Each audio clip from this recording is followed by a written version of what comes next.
जय हिंद साथियों, सूर्या क्लासेज के यूट्यूब चैनल पे आप सभी का स्वागत है।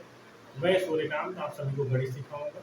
जैसा कि हम लोग क्रय मूल्य और विक्रय मूल्य पढ़ रहे थे और क्रय मूल्य और विक्रय मूल्य में हमने काफ़ी कुछ सीखा था और एक विशेष टाइप का एक क्वेश्चन है जिसको आज हम लोग पढ़ने वाले हैं, सीखने वाले हैं।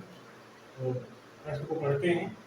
प्रश्न में है कि एक पुस्तक को 12% लाभ के स्थान पर यदि 20% लाभ पर बेचा जाए तो 24 रुपए अधिक प्राप्त होते हैं। तो उस पुस्तक का क्रय मूल्य बताइए।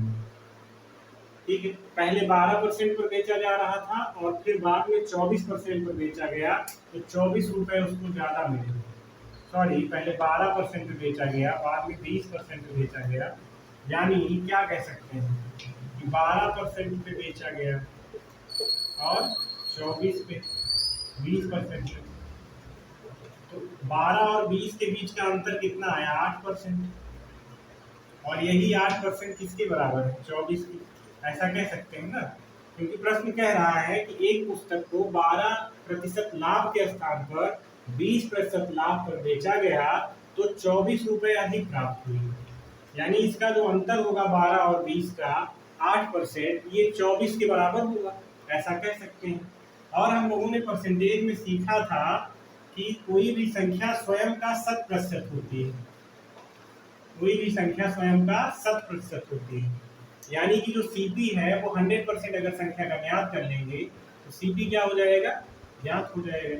यानी 8% बराबर 24, तो 1% बराबर 24/8। ठीक है, 8 त्रिक 24 और 100% बराबर 3 गुणे 100 बराबर 300। वो संख्या क्या है? 300। यानी पुस्तक का क्रय मूल्य क्या है? 300। इस प्रकार के सवाल को ऐसे ही लगाएंगे। ठीक है, कैसे देखते हैं एक बार।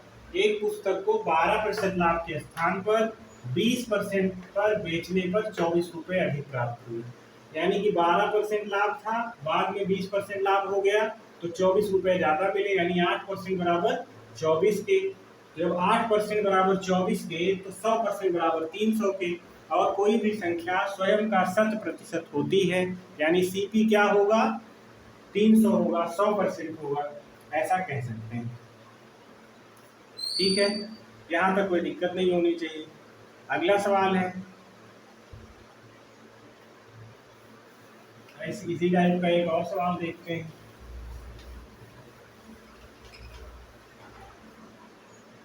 एक घड़ी को 25% की हानि के स्थान पर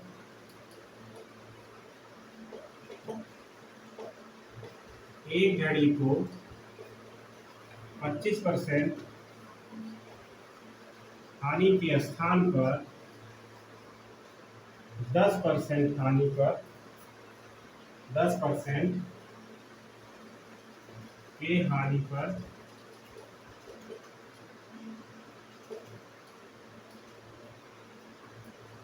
बेचा जाए तो 75 रुपए, तो 75 रुपए अधिक प्राप्त होते हैं। 75 रुपए अधिक प्राप्त होते हैं। घड़ी का क्रय मूल्य बताइए।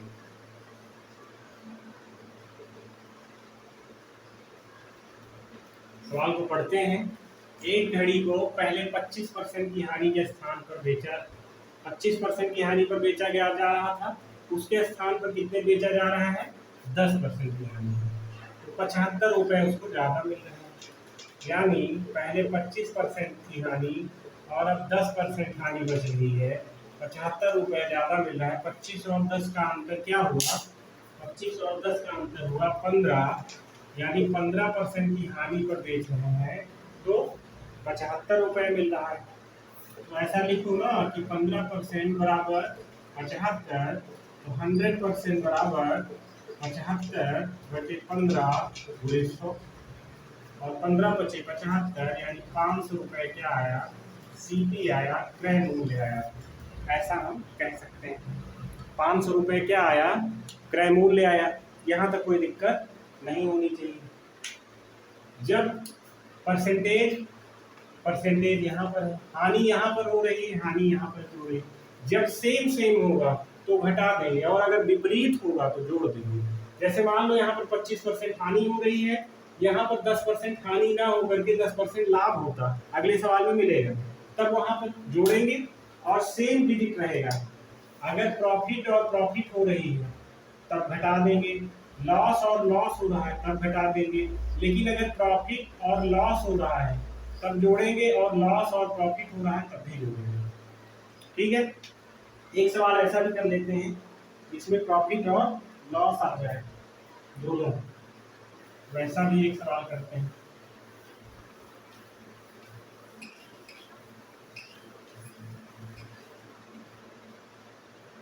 एक पुस्तक को 10% की हानि के स्थान पर, प्रश्न है आपका,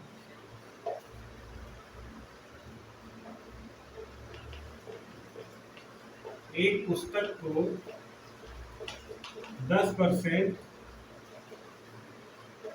हानि के स्थान पर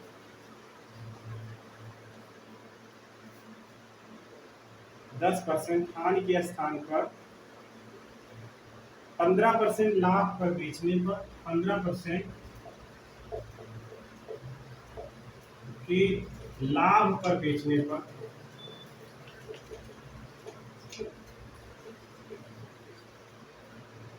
विक्रेता को 35 रुपए अधिक मिलते हैं।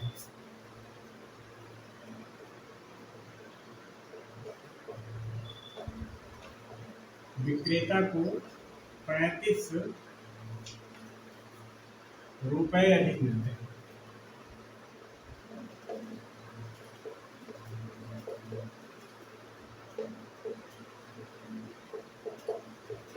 तो पुस्तक का सीपी बताइए, क्रय मूल्य बताइए। ध्यान दीजिए, पहले 10% की हानि हो रही थी, बाद में 15% का लाभ होने लगा, और इस लाभ और हानि का पहले 10% की हानि और बाद में 15% का लाभ, 10 और 15 कितना होगा, 25%, और इस 25% पे 35 रुपए उसको ज्यादा मिल रहा है। इस 25% पे 35 रुपए ज्यादा मिल रहा है। जब 25% पे 35 रुपए मिल रहा है तो 100% पे कितना मिलेगा, 35/25 गुणे 100, और 25 चौका 100, 5 चौक 20 के शून्य, 4 तिहाई 12, 2 14, यानी 140 रुपए क्या है उस पुस्तक का क्रय मूल्य है। 140 रुपए उस पुस्तक का क्रय मूल्य है। इस प्रकार से ऐसे सवाल को लगाते हैं, इस प्रकार के इससे इसको लगाते हैं। इसके आगे बढ़ते हैं, थोड़ा सा चेंज होगा सवाल, कुछ दूसरी टाइप से आएगा।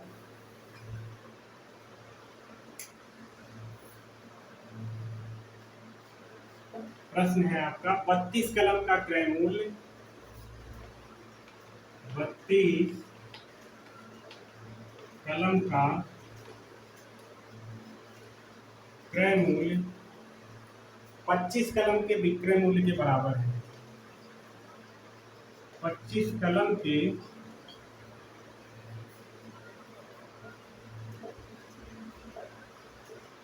विक्रय मूल्य के बराबर है।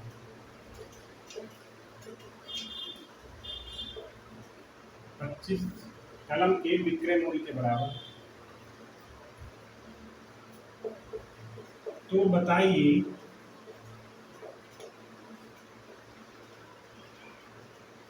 कलम विक्रेता को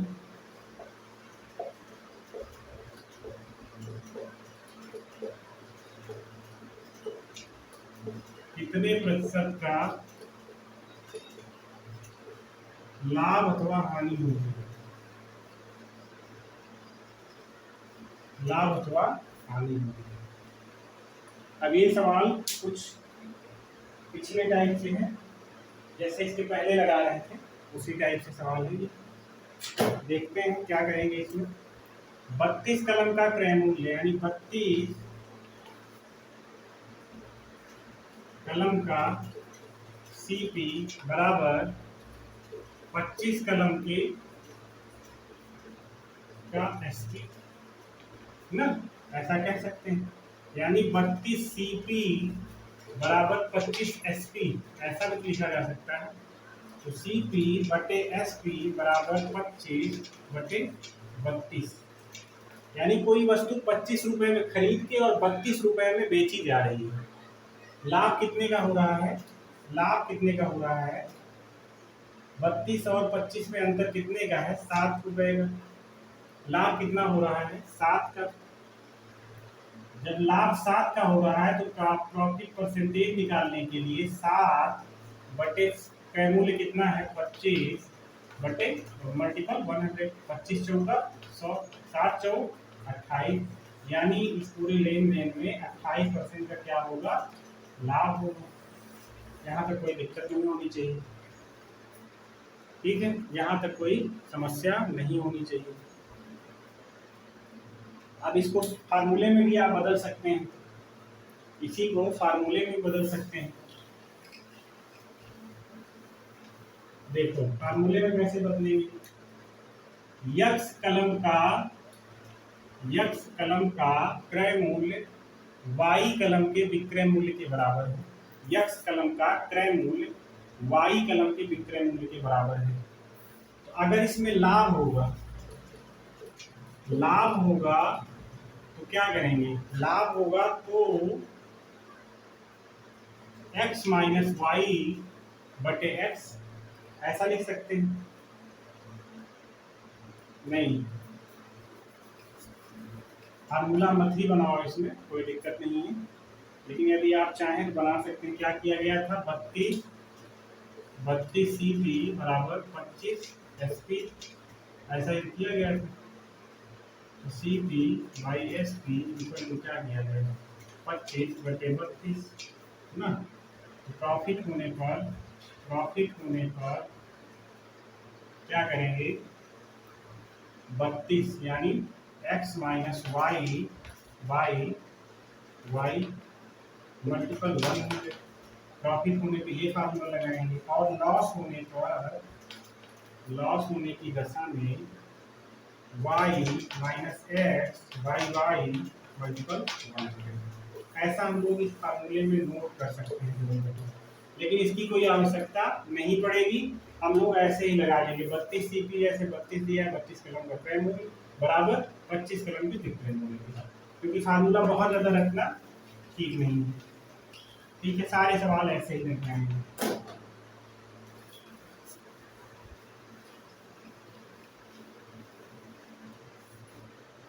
आगे बढ़ते हैं दूसरे सवाल की तरफ।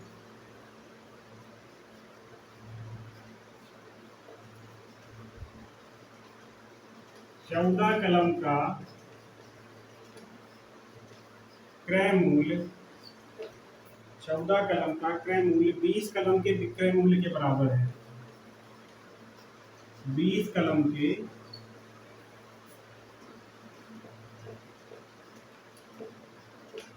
विक्रय मूल्य के बराबर। तो विक्रेता को क्या होगा? तो विक्रेता को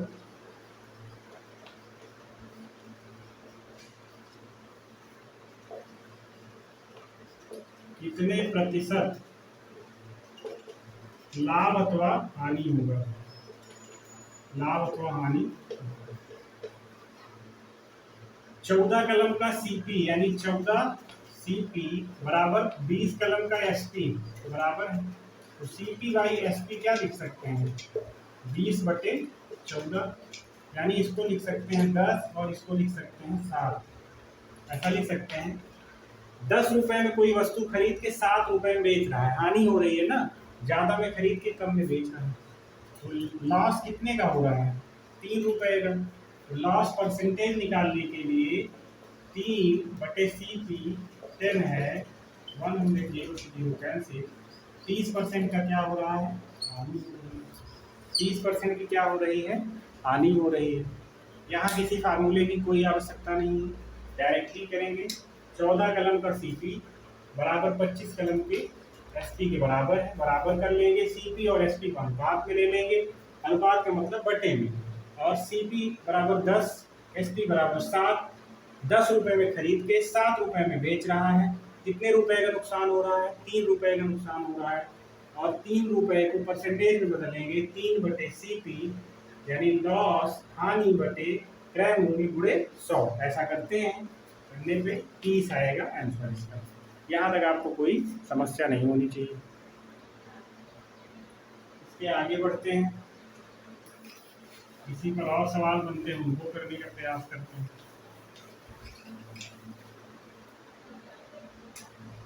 अगला प्रश्न है आपका,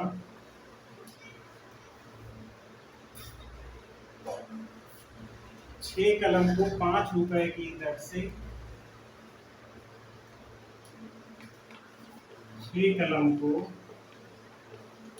5 रुपए की दर से खरीद कर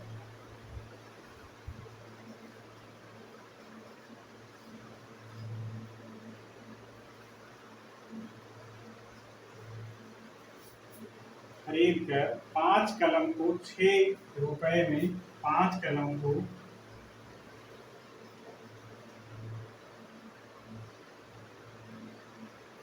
6 रुपए में बेचा जाता है।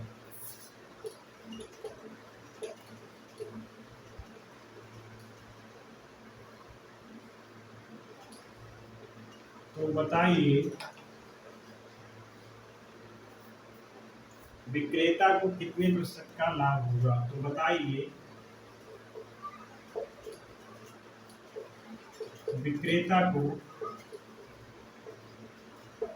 कितने प्रतिशत का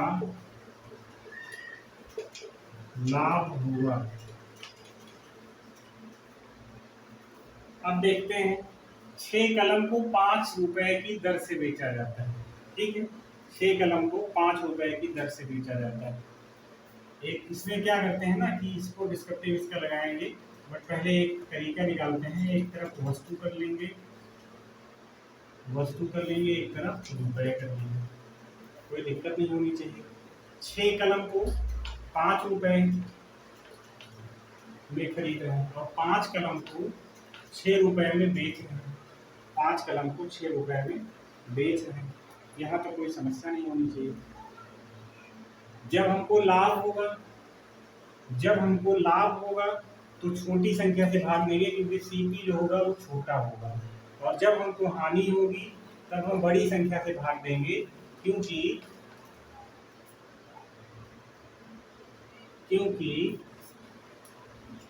सीपी जो होगा हमारा वो बड़ा होगा। अब यहाँ पर देखिए 6 6 36 माइनस 50 25 बटे 25 लाभ हो रहा है मल्टीपल 100, ठीक है। 36 में से इतना घटाएंगे तो 9 आएगा, 9 बटे 25 मल्टीपल 100, 25 चौका 100 और 9 चौक 36।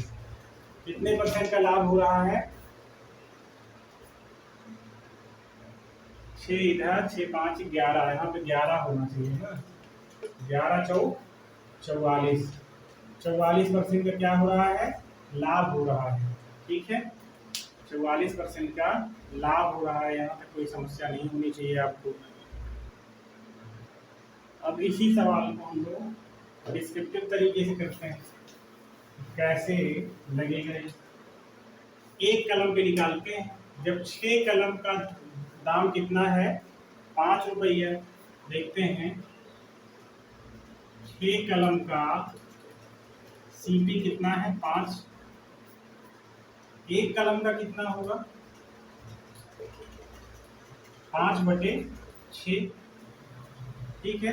ऐसे ही जब 5 कलम का एसपी 6 रुपया है तो एक कलम का क्या होगा? 6 बटे 5। 5 बटे 6 में खरीद रहा है, 6 बटे 5 में बेच रहा है। प्रॉफिट या लॉस हो रहा है देख लेते हैं।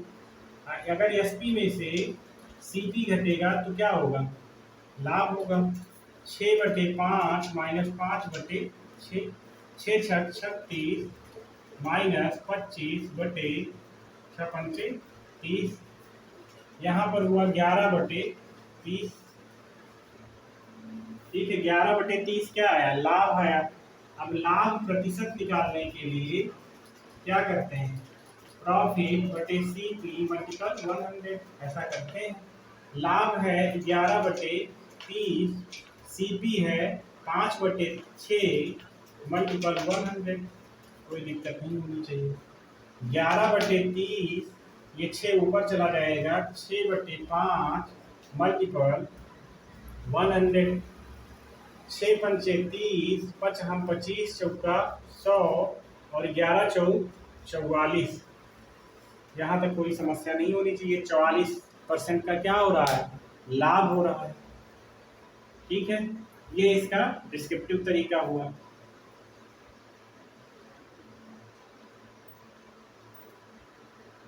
ठीक है, यहाँ तक कोई दिक्कत नहीं होनी चाहिए आपको। अब इसको करते कैसे हैं, इसके लिए एक फार्मूला लिख लिया जाता है। कैसे होगा, नोट में एक फार्मूला लिखा जाता है, फिर इसको लगाते हैं। यदि x वस्तुओं को y रुपए में खरीद कर y वस्तुओं को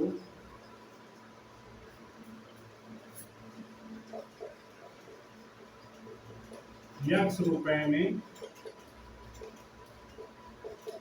बेचा जाए तो क्या होगा, लाभ क्या होता है, लाभ बराबर होता है x² माइनस y² बटे y² मल्टीपल 100। ये लाभ हो गया। और हानि क्या होती है, y² minus x² by y² multiple 100।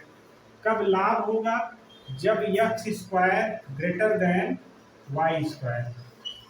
ठीक है, और हानि कब होगी, जब x² छोटा होगा, मतलब y² में बड़ा होगा। और ये x² और y² निकालेंगे कैसे, एक तरफ लिखेंगे वस्तु और एक तरफ लिखेंगे रुपया। x वस्तु y रुपए में खरीदी जा रही है और y वस्तु x रुपए में। x² minus y² by x², ऐसा करेंगे। ठीक है, तो फार्मूले में ना ध्यान दे करके अभी सवाल लगाते हैं। सवाल 4 से लगाएंगे तो आप अपने आप कर पाएंगे, कोई दिक्कत नहीं होगी यहाँ पर। ठीक,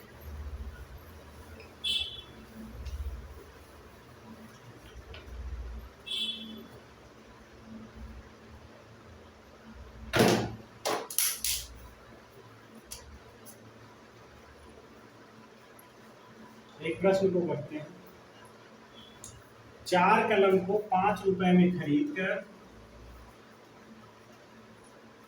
4 कलम को 5 रुपए में खरीद कर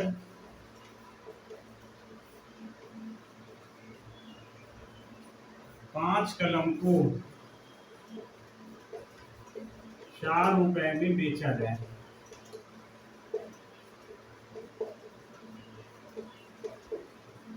तो विक्रेता को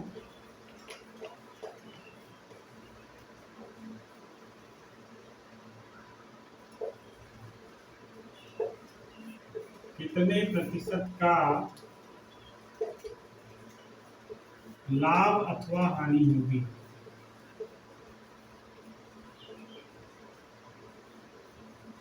देखते हैं क्या करेंगे। एक तरफ क्या करेंगे, वस्तु यानी कलम, एक तरफ कलम लिखेंगे और एक तरफ दाम लिखेंगे उसका।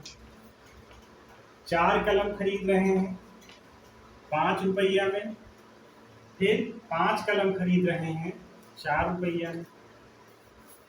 अगर ये वाला 4 चौक 16, अगर 16 ग्रेड क्या होगा, बड़ा होगा 25 से, तब क्या होगा, लाभ हो रहा होगा। लेकिन यहाँ पर इसका उल्टा है, ये वाला बड़ा है वाई स्क्वायर। अगर X square greater than Y square होता है तब क्या होता है, लाभ होता है।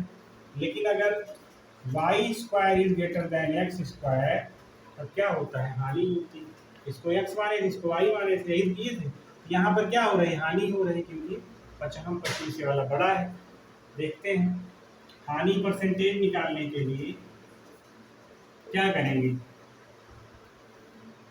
फार्मूला बनता है Y square minus X square by Y square multiple 100। ठीक है, वाई स्क्वायर यानी 25 का वर्ग, 25 और 4 चौक 16 बटे वाई स्क्वायर यानी 25 मल्टीपल 100। यहाँ तक कोई दिक्कत नहीं होनी चाहिए। 25 चौका 100 और इसमें से एक जाएगा तो 9 आएगा, 9 चौक 36। कितना परसेंट आया, 36% आया। यहाँ तक कोई दिक्कत नहीं होनी चाहिए आपको, 36%। इसके आगे देखते हैं लाभ और हानि कब होगी। ये उसी फार्मूले से ही जनरेट होगा। अगर एक्स स्क्वायर बड़ा होगा तब लाभ होगा और वाई स्क्वायर बड़ा होगा तो हानि होगी। यहाँ तक कोई दिक्कत नहीं होनी चाहिए। आगे थोड़ा सा और देखते हैं इसी में। एक फल विक्रेता 10 दर्जन के हिसाब से नींबू खरीदता है।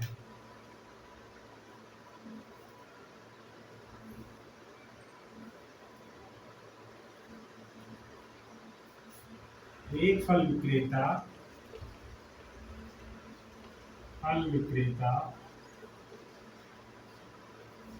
10 रुपए प्रति दर्जन के हिसाब से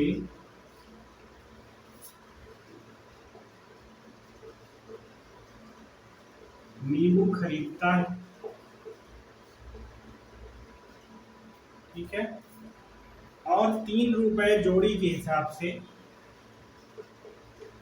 और 3 रुपए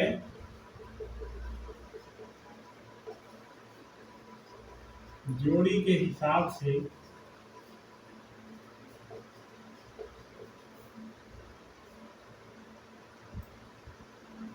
बेचता है।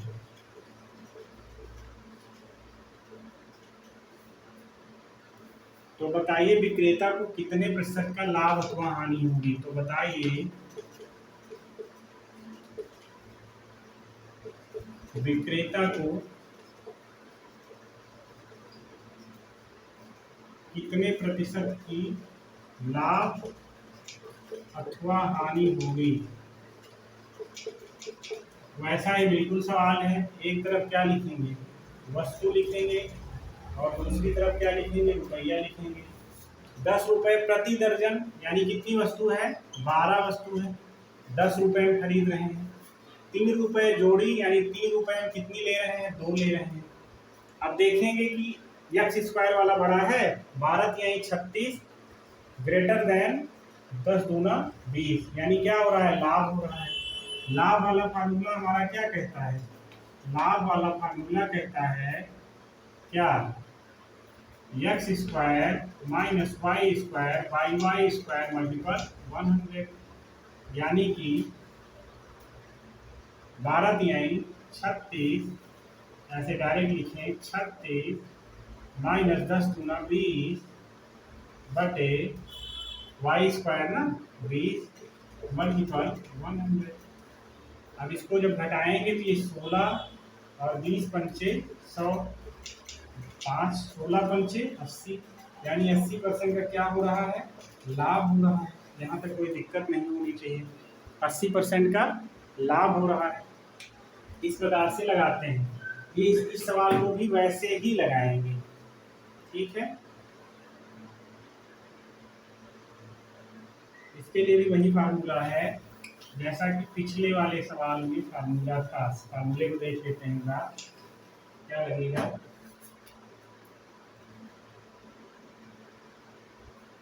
यक्स वस्तु को वाई रुपए में खरीद कर यक्स वस्तु को वाई रुपए में खरीद कर ए वस्तु को बी रुपए में बेच देते हैं। क्या करते हैं? बी रुपए में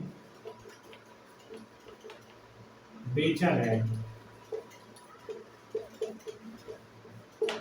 तो लाभ बराबर क्या होगा? देखिए, ये वस्तु है और ये रुपया है। एक यक्स वस्तु को वाई रुपए में बेचा जा रहा है और ए वस्तु को खरीद करके बी रुपए में बेचा जा रहा है। तो इसका क्या करेंगे? B X minus A Y बटे ए वाई, ऐसा करेंगे ना। B X minus A Y by A Y multiple 100। अब इसमें लाभ कैसे हो रहा है? यदि ये वाला यानी X B greater than A Y, X B greater than A Y, ठीक, ऐसा कर सकते हैं। और हानि कब होगी? हानि बराबर A X minus B Y by A Y multiple 100। और हानि तब होगी जब A X greater than B A Y greater than B X, ठीक है। एक्स और बी के परिप्रेक्ष्य में ऐसा लिखा गया है, बट यहाँ से कोई मतलब नहीं है। सवाल जब भी आएगा आपको एक दूसरे का एकांतर क्रम में गुणा करके और वहां से निकाल लेना है। वहाँ ये तो फार्मूला एक वैसे बनाया था, उसको बता दिया गया, ठीक है। इसके आगे देखते हैं एक अंतिम सवाल इस पर। एक फल विक्रेता 20 रुपए दर्जन के हिसाब से नारंगी खरीदता है। एक फल विक्रेता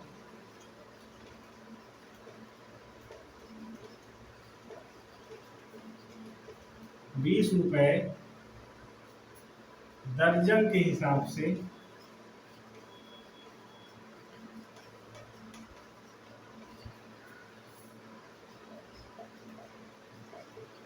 क्या खरीदता है? नारंगी खरीदता है। नारंगी खरीदता है और 5 रुपए जोड़ी के हिसाब से उन्हें बेच देता है। और 5 रुपए जोड़ी के हिसाब से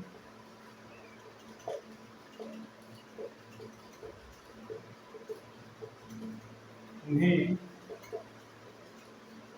बेच देता है, ठीक है, उन्हें बेच देता है।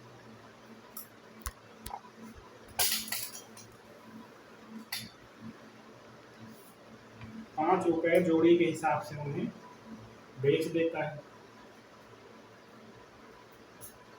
तो बताइए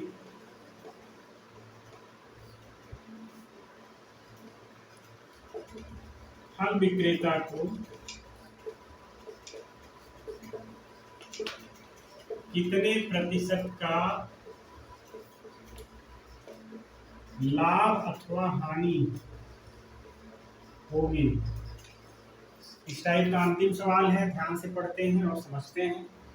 एक फल विक्रेता 20 रुपए दर्जन के हिसाब से नारंगी खरीदता है। दर्जन का मतलब कि 12 होंगे, 12 नारंगी 20 रुपए में खरीदता है और 5 रुपए जोड़ी के हिसाब से उन्हें बेचता है, यानी कि 5 रुपए में 2। तो बताइए फल विक्रेता को कितने प्रतिशत का लाभ अथवा हानि होगा? सबसे पहले फार्मूले को भूल जाते हैं और यहाँ वस्तु लिखते हैं और यहाँ रुपया लिखते हैं। 12 वस्तु कितने में मिली? 20 रुपए में। यहाँ पर 2 वस्तु कितने में मिल रही है? 5 रुपए में। देखेंगे कि ये वाला, ये एकांतर क्रम 12 पंचे 60, 60 बड़ा है ना, 12 20 दूना 40 है, तो लाभ होगा। अगर ये वाला क्रम बड़ा होगा तो लाभ होगा और ये वाला क्रम बड़ा होगा तब हानि होगी। यहाँ पर क्या होगा? लाभ होगा। लाभ प्रतिशत निकालने के लिए क्या करेंगे, 12 पंचे 60 माइनस 20 दूना 40 बटे, क्या करते हैं, जब लाभ हो रहा है तो क्रय मूल्य क्या होगा, छोटा होगा ना, तो 20 दूना 40 इसका क्या होगा, क्रय मूल्य होगा बाई 100। अब यहाँ पर 20 बटे 40 मल्टीपल 100, 20 दूना 40 और यहाँ पर ये 50% का लाभ हो रहा है। कितने परसेंट का लाभ हो रहा है, 50% का। ठीक है, इस प्रकार से ऐसे सवालों को लगाएंगे।